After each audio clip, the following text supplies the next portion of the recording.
მოგესალმებით, მეტრონომის სტუმარია, ლეიბორისტული პარტიის ლიდერი შალვა ნათელაშვილი.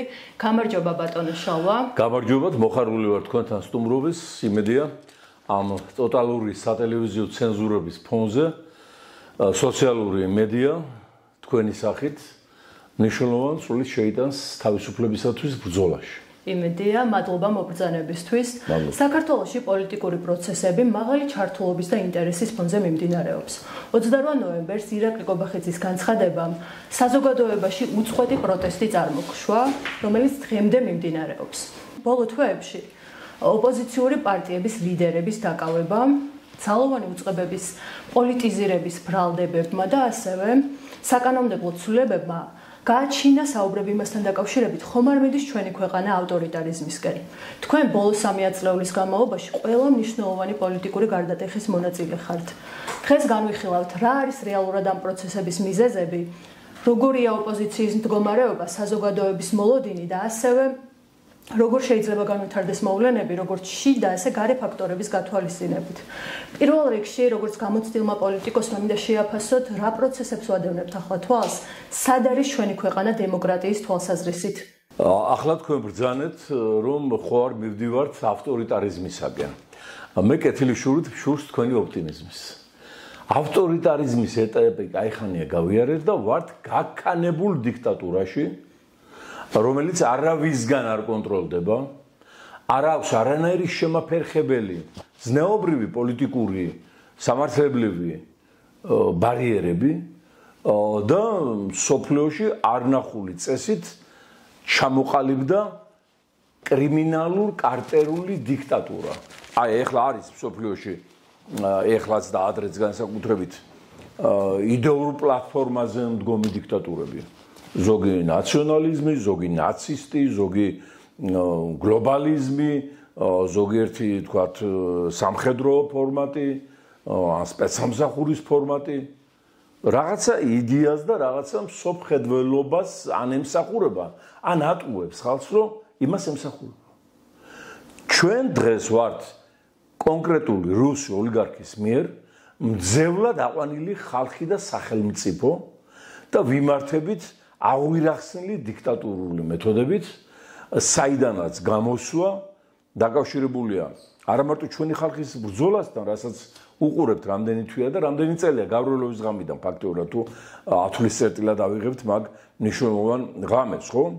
არამედ მთელი მსოფლიო ებრძვის აი ამ დიქტატურას, მთელი დემოკრატიული სამყარო და კიდევ ჯერჯერობით აი რამდენი პრობლემა გამარჯვების გზაზე შექმნილი, რაც დარწმუნებულია რა აუცილებლად დამთავრდება ამ რეჟიმის დამთავრებით, მაგრამ შედეგები და ზარალი, რასაც მათი აი მაოხრებელი გზირივით მოღვაწეობა დაგვიტოვებს, სერიოზულ ძალისხმევას, დროს და გამოსწორებისათვის დახარჯულ ენერგიას მოითხოვს. ბევრი რამ შეიძლება ძალიან გვიან გამოსწორდეს, არ მინდა მე ახლა ძალიან პესიმისტი ვიყო, ბევრი რამ უცბად გამოსწორებადია, ნერვიულებთ, მაგრამ ფაქტი ერთია, რომ ისტორია მუშაობს ჩვენ სასარგებლოდ, დიქტატურის საწინააღმდეგოდ, მოქცეული არიან სრულ ალყაში ქართველი ხალხისა და მსოფლიო დემოკრატიული თანამეგობრობის მხრიდან. არ ცნობენ ლეგიტიმაციას ნამდვილად. არ მარტო ლეგიტიმაცია არ ცნობენ, არამედ დასანქცირებულია რეჟიმის მეთაური ამერიკის შეერთებული შტატების მიერ, ევროპის ქვეყნების მიერ. სანქციების გაღრმავების პროცესი მიდის ახლა დაახლოებით აი გველეშაპს რო აღჩობს ის ზღაპრული მზეჭაბუკი ესე ნელ-ნელა რო უჭერს იმ ძლიერ ხელებს, აი ესე უჭერს ქართველი ხალხი და დემოკრატიული მსოფლიო რეჟიმის მეთაურს და მის ხროვას აი ამ სასანქციო წნეხს და აუცილებლად ეს დამთავრდება მათი პოლიტიკური გულისცემის და სუნთქვის შეჩერებით. რამდენად ახლოს ვართ ამ რეალობასთან? მე ვფიქრობ, რომ უახლოეს დღეებში, აგვისტომდე, აი ამ ორ კვირაში, იქნება კვანძის გახსნა. ანუ მათი მოხრჩობა სასანქციო გზით, რომელიც დაიწყო ლეიბორისტულმა პარტიამ 13 წლის უკან მოგეხსენებათ, ამაზე აღარ დავობს და მეგობრობის აქტის თანაავტორები გახლავართ ამერიკის კონგრესში, თვითონ ვილსონის განცხადების შესაბამისადაც, ამიტომ ინფორმაციაც ბევრად მეტი გვაქვს, ვიდრე სხვა პოლიტიკურ ძალებს შეიძლება ამის თაობაზე გააჩნდეთ რამე სალაპარაკო და სასაუბრო, ამიტომ მე პირდაპირ გავუნებით, რომ უახლოესი 2 კვირა გადამწყვეტია იმისათვის, რომ კვანძი გაიხსნას საქართველოს სასარგებლოდ და ჩვენ უკვე გვეცოდინება უახლოესი პერსპექტივები, ანუ დღე და პერიოდი, როდის საბოლოოდ მოვიცილებთ აი ამ მარაზმს, რომელმაც ჩვენი ქვეყნის ყოფნა არ ყოფნა მიღწეული შედეგები ორბიტაზე განლაგების საკითხი დააყენა უდიდეს კითხვის ნიშნის ქვეშ და ამოგვაგდო განვითარების მაგისტრალიდან დაგვაყენა იმ ქვეყნების რიგში, რომლებიც დღეს არიან აი რუსულად არის უფრო კარგად ეს ისგოი, აი ხელაკრული, აი მიგდებული სახელმწიფოები, თქვათ ირანი, ჩრდილოკორეა, ის ვანუატუ და რაღაცეები, აი იმ რიგში ვარ დღეს და ევროპულ ატლანტიკურ გზაზე რამის წინ გვისწრებს სომხეთი და რამის დიქტატორი ალიევიც. ეს არის განსაცვიფრებელი და ბუნებრივია ახლა კავკასიაში მეგობრობა და სიყვარული რო იციან ეგეთი შეიძლება არსად არ არის, მაგრამ კონკურენციაც და ისიც არის ხო ბუნებრივია. რეგიონში პირველი, მაგრამ ახლა ეს ვიყავით ლიდერი დემოკრატიული ღირებულებებისგან. მიუხედავად უამრავი ნაკლოვანებისა, რაც გავიარეთ, ახლა არც წინა ხელისუფლებები იყვნენ მაინც და მაინც ასე თქვათ სულკურთხეულნი და დიდი ანგელოზები, მაგრამ ეს რაც დღეს აქ მოხდა, ამგვარის წარმოდგენა მე რომელიც ვარ პროფესიონალი ოპონენტი ყველა ხელისუფლების და რეჟიმის. მეც ვერ წარმოვიდგენდი და ვერ ვაპროგნოზებდი აი ამ მასშტაბს თავზე ხელაღების. როდის მოხდა ეს მნიშვნელოვანი გარდატეხა და როდის გადავედით ამ რელსებზე? ამ რელსებზე გადავედით ვარდების რევოლუციის დღიდან. ვარდების რევოლუციამდე შევარდნაძის პერიოდში, რომელსაც ბევრს ვეომებოდი, და ეხლა უნანობ რას ვერჩოდი, თურმე დემოკრატიული ოაზისი იქონია იმ კაცს, რაც შეეძლო და მოკლედ. მიდიოდა საქმე მრავალპარტიულობისაკენ, რეალური მრავალპარტიულობა. მიდიოდა საქმე ევროპული განვითარების მიმართულებით. რა თქმა უნდა, იყო ახლა კორუფცია, მაგრამ ის კორუფცია იყო სახალხო. მერე წამოვიდა ელიტარული კორუფცია, ანუ რამდენიმე ათეული შეეძლო ფული ეკეთებინა. დარჩენს აუგრძალეს და მანამდე იქ ყველა რაღაცას მაპატია და ჩალიჩობდა, ანუ სახალხო და ელიტარული კორუფცია ეს ვერ. ხო, მიდიოდა ნორმალურად სასამართლოს გავდა შეიძლება გაგიკვირდეთ. და ფაქტებს მოგიყვანთ 97 წელს ედუარდ შევარდნაძეს ქვეყნის პრეზიდენტს ლეიბორისტულმა პარტიამ მოუგო სარჩელი და დააკანონა უფასო საშუალო განათლება.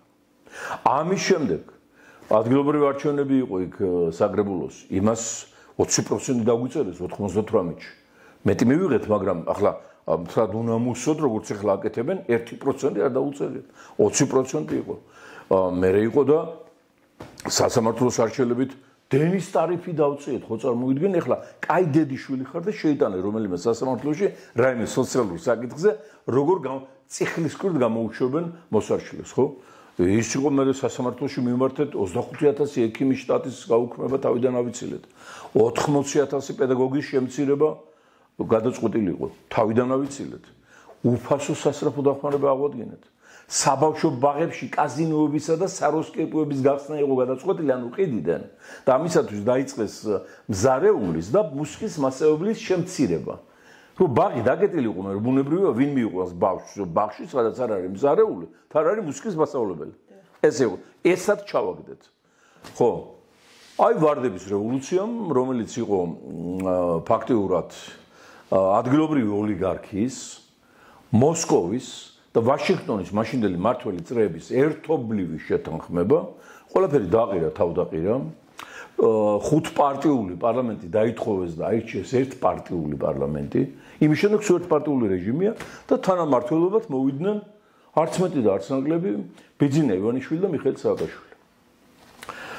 თანამმართველობის ჟამი მიდიოდა ჰარმონიულად, სანამ ცხინვალში მომხდარმა ამბებმა არ გააფუჭა პუტინის და სააკაშვილის პირადი ურთიერთობა და შემდგომ პუტინმა უკვე შემოუთვალა თავის ოლიგარქ სატელიტს, რომ ეხლა ის ფულები რო წამოვიდა და კიდევ წამოვა, უკვე მოდი ხელისუფლებაში სხვანაირი განვითარება აღარ იქნება ჩვენს ქვეყნებს შორის და შეასრულა დავალება როგორც შეეფერება სალდაფონს, მილიარდერ სალდაფონს, რუსეთის ინტერესებისას და ის ხელისუფლება, რომელიც იყო აი ჩემ ბავშვობაში ამბობდნენ, ძუძუს გოჭივით არის გატრუნული, აი რომ მოწოს გოჭი ძუძუს სოფელში საოცარი სანახაობა, მე გაყოტრიელდება მზეზე და არის სულად კმაყოფილი. ასე იყო ძუძუს და გოჭებივით ნაცები გატრუნული, იმდენს აფინანსებდა და ისე ფხანდა და ისე მოადუნე სიფხიზლე, რომ მოუშვეს ხელისუფლებაში ეს მარაზმი. განსხვავებით ფაშინიანისგან, რომელმაც იქაური ივანიშვილი, ანუ კარაპეტიანი დაიჭერა რამდენიმე დღის წინ და ეხლა ფულის გათეთრებაზე სამუდამო პატიმრობაზე უშვებს და უკან მიაყოლა სულ გაყიდული ეპისკოპოსებიც, რომელთა მსგავსი აქ ძალიან ბევრი ყავს სინოდში. აი ესე უნდა მოქმედებდეს ხელისუფლება ეროვნული ინტერესებიდან და არა იმის მიხედვით, ვინ რას აფინანსებს, ვინ როგორ ეფერება და დითრამბებს უმღერის. აი ყველაფერი ჩვენი პოლიტიკური ელიტის სუმდაბლობა, არაპროფესიონალიზმი, კორუმპირებულობა, სულ გაყიდულობა უბრალოდ ნაკლები აღქმა იმისა, რომ შენ ხარ შენი პარტიის და შენი დამფინანსებლების მსახური კი არა, შენ ხარ ხალხის მსახური და ხალხის მომავალზე აგებ პასუხს, არა მარტო დღეს ვინც არის, აი ვინც მომავლიდან მოდის და იბადება, იმაზეც პასუხისმგებელი ხარ და შენს ერთ შეცდომას შეუძლია საუკუნეებით ჩაჩეხოს ქვეყანა იმ კარუსელში, საიდანაც შეიძლება ვეღარ მოვიდეთ. აი ეს რა ხმა რომ ჩვენს პოლიტიკოსებს არ ქონდათ წინა პერიოდში, აი ყველაფრის შედეგია ივანიშვილი. ივანიშვილი არ ჩამოფრინილა ციდან პარაშუტით. კი, მოსკოვმა ჩამოუშვა, რა თქმა უნდა, როგორც ტრუაცხენი ისე შემოუშვა, დიდი ფულები გამოტანა, მაგრამ ფულები შეიძლება ბევრს ქონდეს და ბევრს ქონიყო, მაგრამ ისინი ვერ მოდიოდნენ ხელისუფლებაში. აი ახლა შევარდნაძის დროს ისე გამოდის, რომ შევარდნაძის ვაკება. აკრძალული ქონდათ ივანიშვილთან კონტაქტი ყველა მინისტრს, ყველა სპეცსამსახურს და ყველა თანამდებობის პირს. ვირაც იყო სხვა უცნობი მეკავშირე შევარდნაძისა და ამას შორის. მიზეზი ის იყო, რომ ოლიგარქი არ გაძლიერებულიყო და სახელმწიფო მმართველობა არ ჩაეგდო ხელში. შევარდნაძე იყო რა თქმა უნდა გრძნობდა იმან იცოდა ეხლა რატო იყო ის გამოშვებული, მაგრამ იყენებდა თავის ინტერესებისათვის, მაგრამ დაუკრეფავში არ უშვებდა. იმან იცოდა ძალაუფლების ტექნოლოგია ზეპირად, რაც სამწუხაროდ მისმა მოწაფეებმა ვერ აითვისეს, ეს ანუ ხეზია სულ არ ასწავლა თავის მოწაფეებს, თქვათ ჟვანიას, სააკაშვილის და იმან და იმან. შესაბამისად ეს ხეზიასულის ასწავლობამ გამოიწვია ეს ამბავი. დღევანდელი პროცესების ფონზე ოპოზიციის ქმედითობა რომ შეაფასოთ, შეუძლიათ თუ არა რამაც კოორდინაცია და ერთიანობა? იმისათვის რომ კოორდინაცია და ერთიანობა ჩამოყალიბდეს ოპოზიციას შორის, ჯერ უნდა არსებობდეს ოპოზიცია, ხო? თუ არ არის მწერალი, არ არის ნაწარმოები, ხო? არ არის პოეტი, არ არის ლექსი, არ არის კომპოზიტორი, არ არის სიმღერა. არ არის ოპოზიცია. ეხლა როგორ შეიძლება ბანკირი, რომელიც გუშინ კოტრიალობდა ყველა ხელისუფლების სარეცელში, ივანიშვილთან და შევარდნაძეებთან და სააკაშვილებთან, ბანკირები და მილიარდერი, აი ეხლაც ყაზარაძე ჯაფარიძემ 1 მილიარდი მოგება მიიღეს 4 თვეში თავის ტიპის ბანკით, ეხლა ის იყოს ოპოზიციონერი, ვერ იქნება ობიექტურად. ვერ იქნება, ჯერებითი მისი მენტალობა არის სულ სხვანაირად მომართული მოგებაზე და ამის შემდეგ უკვე ფიქრობს პოლიტიკურ პოსტულატებზე. მისი პროფესია არ არის პოლიტიკოსობა, მით უფრო ოპოზიციონერობა, რომელიც პოლიტიკოსობაში ყველაზე დიდი განსაცდელია, ყველაზე დიდი განსაწმენდელია, ყველაზე დიდი გამოსაცდელია. იმიტომ რომ როდესაც კომპრი გაქვს და გამოსაჭერი ხარ იოლად, ხო? უკვე ვეღარ ხარ თავისუფალი. შეზღუდული ხარ. ეხლა რატო ვართ ჩვენ აწყვეტილები, ლეიბორისტები და არაფერს არ ვინდობთ და მივდივართ პირდაპირ. კომპრი არ აქვს არაფერი. აი რაზე უნდა დაგვიჭირონ? რა უნდა გამოგვიქვეყნონ? ვიდეო, აუდიო, პორნო კადრი, უღირსი, არის კარგი პორნო კადრებიც. თუ სხვა, აი ერთი უნდა შეგვეშინო და გავაჩერონ, ხო? დანარჩენი არ ჩაგვიდენია. ბიუჯეტი არ მოგვიპარია, არავინ მოგვიკლავს, არავინ დაგვიჭერია, ქონება არავისთვის აგვირთმევია. ფინანსურად დამოკიდებული არ ვართ. ფინანსურად დამოკიდებული არავიზე არ ვართ, არავინ არ გვაფინანსებს, რომ იმან გვიკარნახოს შედეგება ეს სწორად აღნიშნეთ, ხო? ამიტომ ვარ თავისუფალი. აი ოპოზიცია აი ასეთია მსოფლიო პოლიტიკური ნიშან-თვისებებით. სხვანაირი ოპოზიცია, ბანკიდან მოსული მილიარდერი, გუშინდელი პრემიერ-მინისტრი თვალები დათხარა ბავშვებს და მათ შორის ჩემჩვილებს ბედზე გადარჩნენ იმ ღამეს. ხო, ახლა ის ოპოზიცია არ გამოვა იმისგან და იმ წუთში, როგორც კი მართლა მოინდომებს ოპოზიციას, დაუძრობენ კომპრომატებს. ისევ როგორც ყოფილი მმართველი პარტიისგან არ გამოვა ოპოზიცია. დაშლილია რამდენიმე ფრაგმენტად ეს ნაცმოძრაობა. ის რო არის კრილოვიჩი გავარაკი, ლებედ, რაგ და შუკა სხვადასხვა მმართველობით ეზიდებიან ამ ფორანს იმასაც ვერ ახერხებენ რომ ეს ოპოზიციური პარტიები რომ თავისი დაჭერილი ლიდერების პანჯრებთან თქვათ იგივე რუსთავი იქნება თუ სადაც არის ის პალატაში ის სააკაშვილი კვირაში ერთი დღე დანიშნონ სოლიდარობის აქცია. ეხლა 4 თუ 8 ლიდერ ბელადია დაჭერილი მატროსოვის ციხე თუ რა ქვია რუსთავში. ერთი აქცია მაინც უნდა გაეკეთებინათ ციხესთან. მარტო ახლა ფული უნდა ჭამონი ხაზარაძის და იმის რო უგზავნით იქიდან. არც მორალური არ არის, ხო? ამიტომ ოპოზიციონერობას ცოდნა უნდა.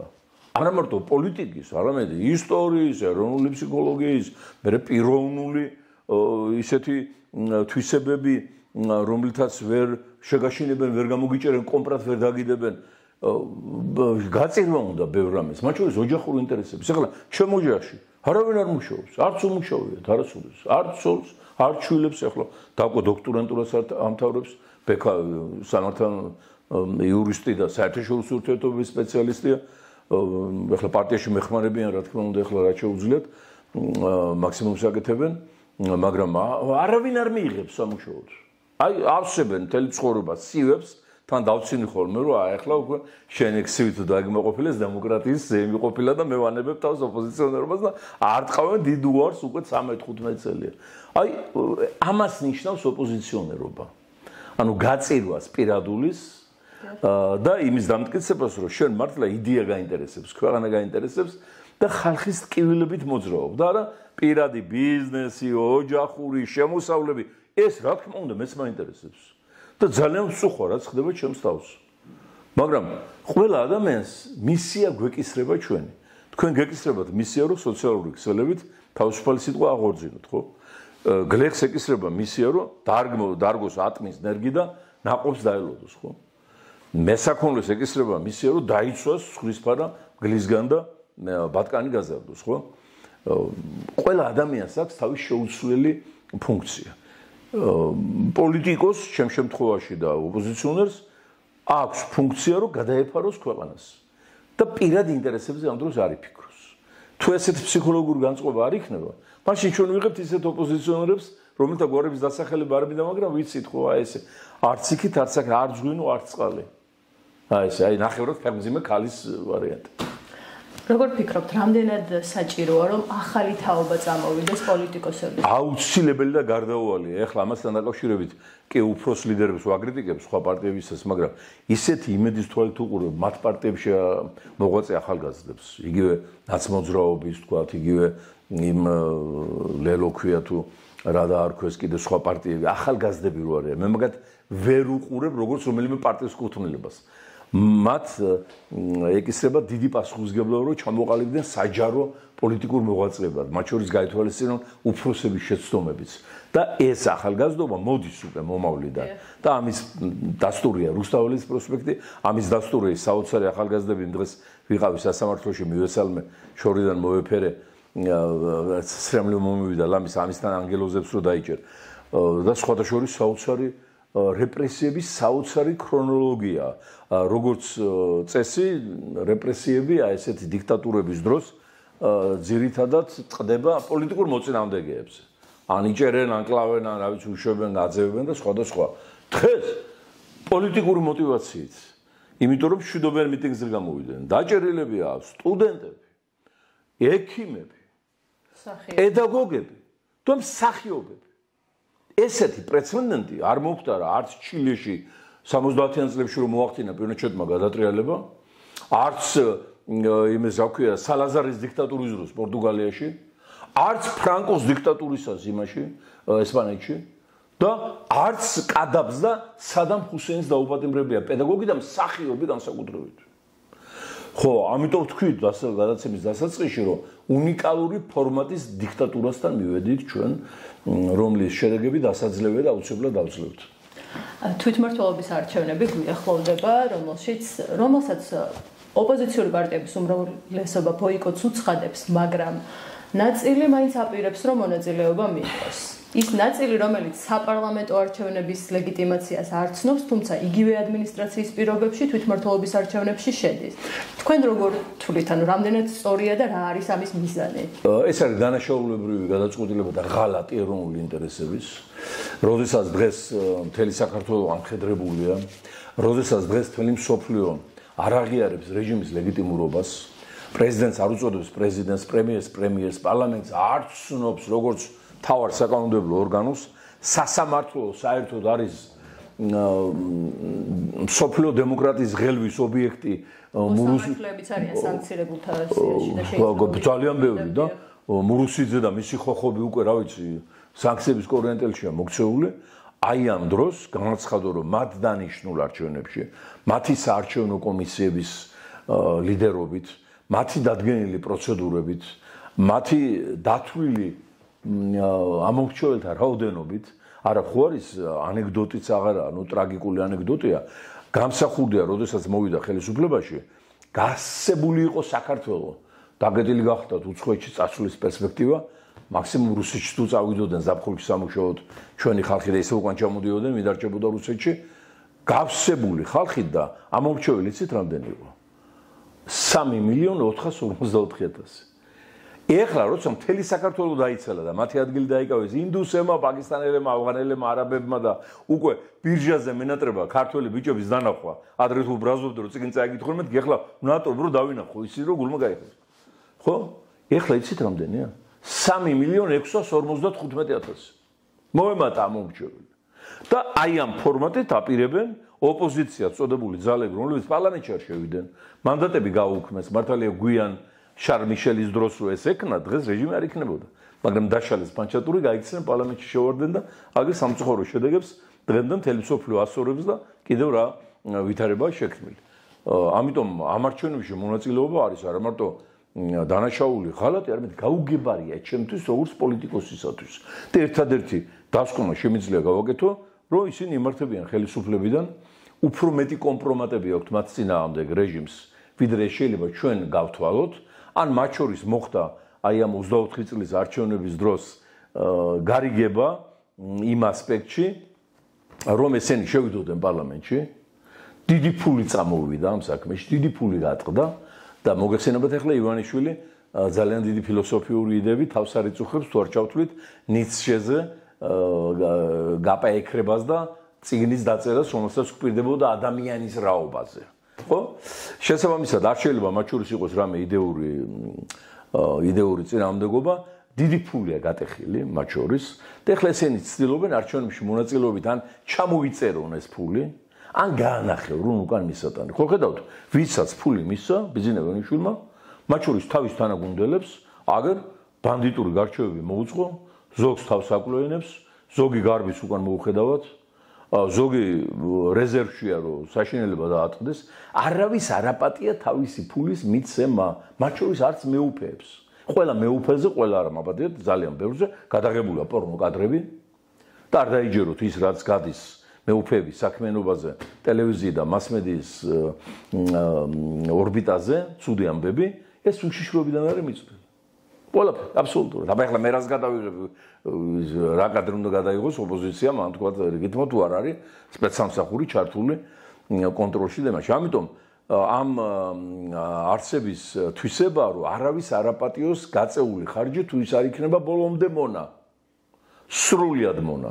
და თუ დაინახა, რომ იქ რაღაცა წინამდებობა ან ჩათვალა, რომ მოატყუეს და ხარჯი ტყუილად გააწევინეს, მე იცის, აი იმ კინოში რო არის არ შემოვლაწუნო ხელი შემოbrunება იცისო იმ ოხროხინეს რომ დაედევნა ეს უკანი ბავშვი. აი ეგრე, თუ ესე იგი ფული, აი ამაში ვართ ჩვენ ძლიერები.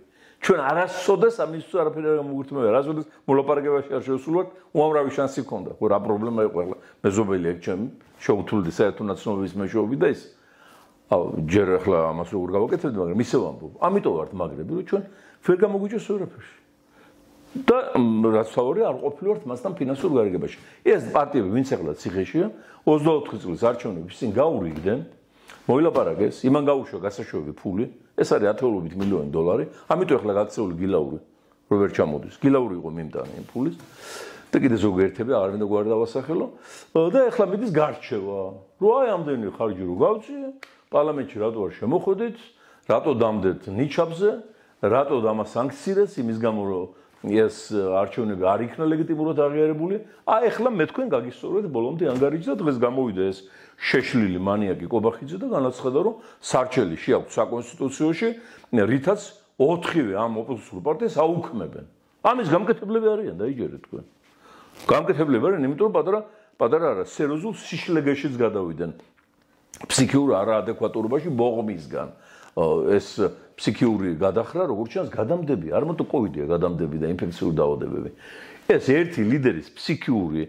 არამდგრადობა როგორც ჩანს გადადის გუნდის სხვა წევრებზე ახლა ამათ ინტერვიუებს და შეშლილ თვალებს რო უყურებ სხვა თასკონს ვერ ვაკეთებ აი ეს ამბავი მოხდა და ეს ანგარიშსწორებები გრძელდება მის გუნდშიც და მაგალითი რიჟვაძია ძლივს რო გაასწრეს აქედან თურქეთში გადაიყვანეს ის რიჟვაძე სკაი ბანდიტია ჯორჯი გეპარო თქვენ და მართლა აქ მოპარული მილიონები და თუ მინდა და ამათანაც მიდის იგივე ანგარიშების დავთრის ჩამოყრა რომ ამდენი რომ მოგეცით ფული დამხელა ხარჯი გავიგეთ სად არის შედეგი არის რომ ჩამოიშალა და სოფლომ არ აღიარა ლეგიტიმურობა და სთulis რომ მათ უღალატეს ეს თვითმმართველობის არჩევნებში შესვლა იქნება თუ არა ლეგიტიმაციის მოპოვების შანსი ქართული ოცნება მე როგორც სანქციების ავტორს და დამწყებს მაქვს უფლება მთელი პასუხისმგებლობით განგიცხადოთ რომ ვერავითარი ადგილობრივი არჩევნები ვერ უშველის ბიზნე ივანიშვილის და მის რეჟიმს არაფერი ამ დაძრულ პროცესს არ გააჩერებს ნილოსი და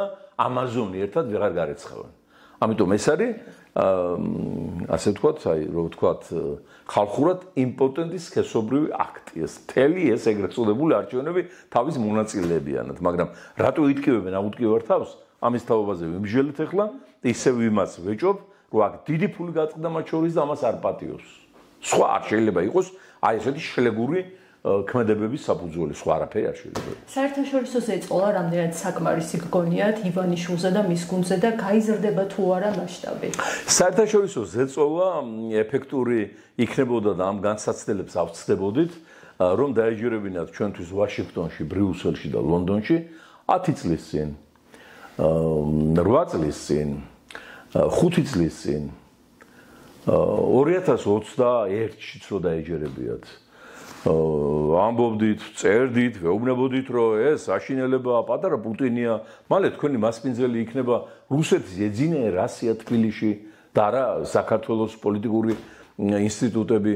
ამისი ბოლომდე არ ჯეროდათ, მძიმედ მიდიოდნენ 2016-ში კონგრესმენმა სტივ რასელმა, ჩვენმა დიდმა მეგობრებმა ერთად მოამზადეთ ეს განცხადება კონგრესში, პირდაპირ თქვა რომ საქართველოში ბობოქრობის გველეშაპი ქართველობა მოჰკიდეთ ხელი შუბს და განგმირეთ თქვენ წმინდა გიორგის ერიხარდეს გახსოვთ ეს ისტორიული ამბები იყო მე ესე იგი ივანიშვილმა ნუ რა თქმა უნდა ხლა თავს დაიცავდა ბრას იზავდა ჩვენ გამოგვიტანა საბოლოო განაჩენი და გასცა განკარგულება რომ 1%-ზე მეტი არ დაუჭირეთ მაგათ 1%-ზე მეტი და დიდი ფული გაუშვა დასავლეთში ლობისტურ კომპანიებთან რომ მათ ემუშავათ და გაეჩერებინა თქვა დასანქცირების პროცესები და ის ფორმატი რასაც თქვა ლეგიტიმურობის არაღიარება. ასეულობით მილიარდია დადებული მინიმუმ ბრიუსელშიც და ვაშინგტონშიც. იქ ლობისტური კომპანიები ჩვეულებრივ გადაუხდით და მე ისინი დარბიან პოლიტიკურ წრეებში, კონგრესმენებში, ევროპარლამენტარებში და ამბობენ რომ ეხლა ეს ნათელაშვილი რაღაცა თავის ამბებზეა დაბუღმილი, ეს ასე არ არის, კაცი არის პროდასავლური, არავით არის საფრთხე საქართველოს ორიენტაციას არ იმუქრება, ეს არის ოპოზიციის გამონაგონი ჭორი, თუნდაც ეს შანსი იქიდან რომ მთელი პროამერიკული ოპოზიცია ივანიშვილის კოალიციის წევრებია, აგერ პროამერიკელი უსუფაშვილი პარლამენტის თავმჯდომარეა, აგერ პროამერიკელი მისი ცოლი თავდაცვის მინისტრია, აგერ კიდე უარესი პროამერიკელი და ლენგლის სადაზვერო სკოლაში გაზრდილი ილაკი ალასანია, ასევე თავდაცვის მინისტრია, ეს ჩუგოშვილი გრანტებზე გაზრდილი ლამაზი ქალბატონი დეპუტატია მისი, ეს მთელი ამერიკული გრანტებისა და ევროპული ფინანსების ამთვისებელი NGO სექტორი აგერ პარლამენტშია და მთავრობაშია, მასთან დეს ნათელაშვილი ვის დაკარგვეს ანარქისტიან ენესავით რომ დარბისა დააჩვენებურად რო თქვა. აი, შედეგები გამოვიდა რა? ყველა გამოვიყენა. იხმარა პოლიტიკურად, ამოხრა პანჩური და დღეს გამოჩნდა სახე პუტინიზმისა საქართველოში და ეს სახე დაინახა დასავლეთმა და თავზარი დაეცა, იმიტომ რომ ერთადერთი გზა ყველაფერს რო დავანებოთ თავი და მათ გაწეულ ხარჯებსაც ჩვენს გადასარჩენად და ბევრი ხარჯი გაწეს, ერთადერთი გზა აღმოსავლეთ დასავლეთის დამაკავშირებელი შუა კორიდორი, აბრეშუმის გზა, როგორც გინდა დაარქვით, გადარჩენის გზა გადის საქართველოზე და ამ დროს აქ წარმოიშვა პატარა კრემლი. თავისი ულტიმატუმებით, თავისი არადეკვატური მილიარდერი ორიგინალი ლიდერით, პრორუსული პოლიტიკით კი არა მარტო, ისეთი ანტიამერიკული და ანტიევროპული განცხადებებითა და იდეოლოგიით, რაც ლევ ტროცკის შემდეგ კაცობრიობას არ უნახავს. ესეთი განცხადებები ამერიკის და ევროპის წინააღმდეგ პესკოს არ აქვს, ლავროვს და პუტინს მით უმეტეს. უდიდეს დელიკატურობას ინარჩუნებენ ურთიერთობებში და აი რაც სათქმელი გააჩნია კრემლს, ირანს, ჰეზბოლას, პეკინს, დასავლეთის წინააღმდეგ, ამას ამბობს ივანიშვილის ბაგე, პაპუაშვილის ბაგე, კობახიძის ბაგე, ღარიბაშვილის ბაგე და ვინც იყვნენ ისინი. აი ეს შედეგი მიიღო დასავლეთმა, როცა ჩვენ არ დაგვიჯერა. და ისევე როგორც პარტიებმა, რომლებიც ჩვენთან იყვნენ ეგრეთ წოდებულ ფანჩატურში, საქმე მიდიოდა შესანიშნავად ახალი არჩევნებისაკენ და მოკლედ სუსტრაფობის გამო მოუწერეს ხელი შარლ მიშელს, რომელიც ახლა წამოკოტრიალებულია სინგაპურში და ივანიშვილის მიცემულ ფულს მშვენივრად ითვისებს თავის ახლად მოყვანილ მეუღლესთან ერთად. ამას შევარდნენ პარლამენტში, დაუჯდნენ იქ ბიუსტებივი და აჰა, შედეგი. აი ესეა, როცა პოლიტიკოსი ფიქრობს ჯერ საკუთარ თავზე და თავის კეთილმოწყობაზე და მეორე ადგილზეა საქართველო და ქვეყანა, ხო? აი ესე ხდება და ეს არ არის ყველაფერი დიქტატორის ბრალი მარტო. დიქტატორი ამომწვერვალება ქართული პოლიტიკური სისტემის, სადაც ვერ დაალაგდა და ქაოტურად მოძრაობენ ელემენტების სუბიექტები. ხო, ეს ქართული პოლიტიკური სპექტრის გამყიდველობამ გამოიწვია. და ეს არ დაწყებულა გუშინ და გუშინწინი. ვიმეორე ივანიშვილი ამომწვერვალება ამ უზნეობის. თორემ იმ უზნეობას თავისი შრეები აქვს. ეგვიპტის პირამიდები წერია, ხო, იქ ოქროსის ჰქონდათ, ადრე მე მოიპარეს ეთყობა მძარცველება, მაგრამ რამდენ შრეს ეყრდნობა? 100-ია პოლიტიკაც, ხო? 90-იანი წლებიდან, როდესაც ქართულ პოლიტიკურ გონს არ იყო ჭკუა, რომ თავარ საკითხებზე შეთანხმებული იყვნენ და არ დაეწყოთ ერთმანეთისათვის ჯერ ცივი და მერე ცხელი ომი. როდესაც ხორად გაიხლიჩა ეროვნული მოძრაობა, ერთი გაყვა ზვიად გამსახურდიას, მეორემ შექმნა ეროვნული კონგრესი, თორმემ ჩაატარა არჩევნები და ერთმანეთს ედევებოდნენ სოფლიოში, არა მეორე ლეგიტიმური და არა ის არის არალეგიტიმურიო და ბოლოს ერთ-ერთი ეს კონგრესის ოპოზიცია იქამდე მივიდა, რომ პრაღაში ჩაატარეს კონფერენცია, მათ შორის ხაინდრავა იყო ერთ-ერთი ლიდერი ამ პროცესის და მიიღეს რეზოლუცია, რომ გამსახურდიას ხელისუფლება არის ნაცისტური და ის დევნის და შაგრავს აფსუებსა და ოსებს. იმის შემდეგ წავაგეთ ჩვენ. ომები იმიტომ წავაგეთ. ომი არის დამამთავრებელი აკორდი. ჯერ იდეოლოგია მთავარი. თუ იდეოლოგიაში წააგე და აი ასეთ გზაზე წახვედი, ხო? მე ომი არის უბრალოდ გამოფორმებელი სიტუაცია. ხო? ამის შემდეგ უკვე ის გადატრიალება მოხდა, ამის შემდეგ დაიწყო სამოქალაქო ომი და ამის შემდეგ აი ჩვენ სხვა წინ ხდებოდა ეს ყველაფერი არ მომხდარიყო, მაინც მაღალი აზრით ვიქნებოდი ქართულ პოლიტიკაზე. პირდაპირ გადაგვარება პოლიტიკური ძალების, პარტიების, ყიდვა მათი, მოსყიდვა, მეცაც გეტყვით კონსტიტუცია, რომ სარედაქციო კომისიის თავმჯდომარე ვარ მე კონსტიტუციის, ჩემ დაწერილია პირდაპირ გითხრათ და როცა მიღებაზე ხმები არ იყო, 26 პარტია იჯდა და არ იძლეოდა ბევრი ხმა, ზოგს პრეზიდენტის ინსტიტუტი არ მოსწონდა, ზოგს სასამართლო არ მოწონდა, ზოგს რა ვიცი ფოფოდია, ზოგს გუდელი და გაიგო რომ ფული უნდოდა თურმე. და შორანძემ დაურიგა ზოგიერთ პარტიას ფული ხმა მიეცათ კონსტიტუციაში. მაშინ მივხვდი რომ საქართველოს საქმე იყო ძალიან ცუდა და ეს პოლიტიკოსები გაიყიდებოდნენ თხებივით და კიკუებივით ნებისმიერ ოლიგარქზე და ისე აგიცხადეთ ყველაფერი როგორც ეს განხორციელდა ჯერ გაიყიდნენ მრეწველობა გადაარჩენ საქართველოს გოგია თოფაძის მეპიოების პარტიაზე ხმებიც და პოლიტიკოსებიც მივიდნენ იქა და ჩაეწერენ აღარ მინდა დავასახელო მე გაიყიდნენ ახალი მემარჯვენები წამოვიდნენ ახალი მილიონრები ახლა იმაძე გაიყიდნენ მათ შორის ელექტორატსაც მიაჩვიეს ფულის აღება მე იყიდებოდნენ ასლანაბაშიძის ფქვილებს არიგებდა ტომარ ზედწერა აჭარის აღორძინების კავშირი ასლანაბაშიძე რა თქმა უნდა ფულსაც არიგებდა მე გაიყიდნენ ბადრი პატარკაციშვილზე მთელი პოლიტიკური სპექტრი ხო გახსოვთ? მიუხედავად იმისა, რომ ბადრი ღირსეული ქართველი იყო, მაგრამ ოლიგარქი იყო, გაიყიდნენ. და შემდგომ კიდევ ვიღაცაში ხოლმე გაყიდული იყო და მიიყიდნენ ბიზინა ივანიშვილს და ივანიშვილმა დაუყარა დიქტატურა. ეხლა მოსკოვი და ტირიან რატო? და ამიტომ მეგობრებო. ბოლოს მინდა გკითხოთ, რა არის ამ ყოველფრიდან, ამ კრიზისიდან გამოსავალი? რისი იმედი უნდა გქონდეს? როდესაც სამყაროში არის დაუთვლელი რაოდენობის galaktika, ტრილიონი და საერთოდ დაუთვლელია, ხო? შეუძლებელი გამოსავალი არ იყოს. მით უმეტეს იმ დიდი ბრძოლის შემდეგ, რაც ჩვენმა ხალხმა გადაიტანა და გადააქვს და იმ დიდი მსოფლიო მხარდაჭერის ფონზე, რაც არასოდეს საქართველოს არ ქონია. ისტორიაში, წარსულ ისტორიებში.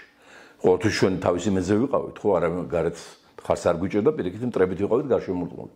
არამედ აი ახლაც, როდესაც მთელი ევროპა, ამერიკა და დემოკრატიული სამყარო ქართველი ხალხის გვერდით დგას. სამწუხაროდ წინა წლებში ასე არ იყო. წინა წლებში მთელი ეს დემოკრატიული სამყარო იდგა ან შევარდნაძის გვერდით, ან სააკაშვილის გვერდით, ან ივანიშვილის გვერდით ხალხსა და მათ შორის დაპირისპირებაში. და ისინი ამბობდნენ, რომ კი, ჩატარდა არჩევნები დარღვევებით, მაგრამ მაინც დემოკრატიული იყო და ნუ ჩაუთვალოთ ჯანდაბას, მათ შორის ივანიშვილის არჩევნებზე და დღეს უკვე ეს საქმე დამთავრდა. მსოფლიო აღიარა, რომ ქართველი ხალხი იმსახურებს დემოკრატიის უმაღლეს სტანდარტს, რომ ის არის თავისუფლებისათვის დაუცხრომელი და გასაოცარი მებრძოლი. გავხსენოთ აი რიყეზე 300,000 ადამიანის გამოჩენა უკოლოდ არ იკარგება სამყაროში, არა ბუნებაში, არაფერი, მეტუმეტეს ესეთი ბრძოლა, ხო? ამიტომ დღეს სოფლიო დგას ქართული ხალხის მხარეზე და ამ სიტუაციაში ყველა ხელისუფლება დამარცხებული და განწირულია. ეს არის ისტორიის განაჩენი. ძალიან დიდი მადლობა ბატონო. წარმატებები მინდა გითხრათ. ტრადიციულად საინტერესო იყო თქვენთან საუბარი.